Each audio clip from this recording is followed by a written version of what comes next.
Can you recover from intimacy anorexia? That is a really big topic, especially if you are one or if you're living with one.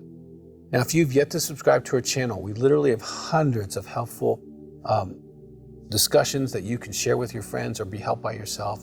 If you have a question, put it in the box. We want to hear from you. We want to hear what's on your heart. Now, can you recover from intimacy anorexia? Absolutely. Absolutely.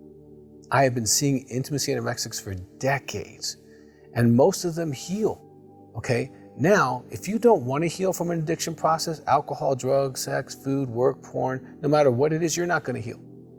Because all addiction processes are addictions of the will. They're will issues, and if you will to stay sick, you will stay sick. That's a guarantee. If you will to get better, you can.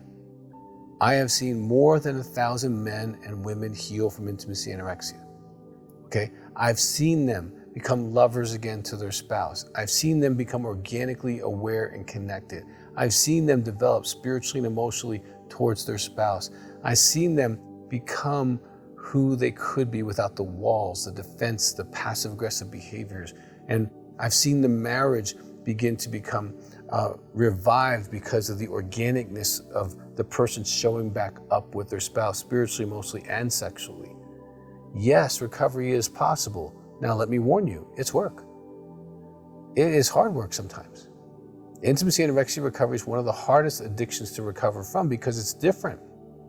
It's different than stopping to overeat. It's different than stopping alcohol, which you don't even need, okay? It's different than drugs. It's different than other kind of addictions because it's part of kind of who you've become.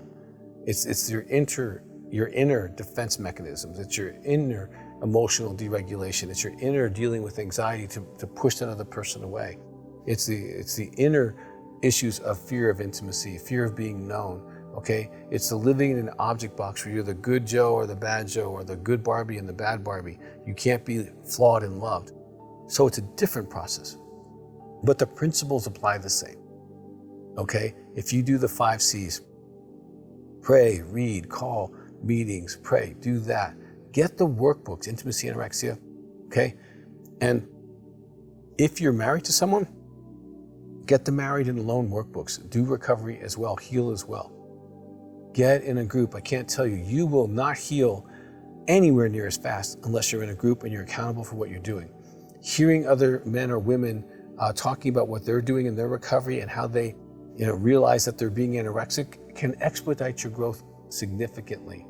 A lot of intimacy anorexics do really well to have counseling, to get them on the right path, to find out how they got this way, to dismantle some of those core root issues can be really super, super, super helpful.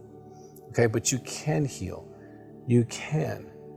All right, there's actually, and you can also help your spouse heal. We have material called Helping My Spouse Heal from My Intimacy Anorexia. That's wonderful stuff if you really want to help your spouse heal from the pain of being neglected by you for years or decades. This is so doable. There's so much information that we have that can help you. Your first step might be to make a phone call to our office, see how we can help you. Get information. If you're a woman, we have a Married and Alone Facebook group. If you're a man, we have a Married and Alone Facebook group for you if you're married to an intimacy anorexic. So we have compassion, understanding, and intelligence on both sides of this coin. So yes, the intimacy anorexic can heal. Yes, the spouse can heal. And yes, the marriage can heal if both people are willing to put in the work. So I want to encourage you, and I'm not encouraging you from a futuristic or a philosophical perspective. I'm encouraging you from over 35 years and over 5,000 couples from a historical perspective. I can see faces and names and situations where their lives have changed. I've seen the miracle of recovery for those who work to have that. You can have it too. So if you're discouraged, be encouraged. But if you're not doing the work, get to work. You deserve it, your spouse deserves it, your family deserves it, so that you can be one of those people that have healed from intimacy anorexia.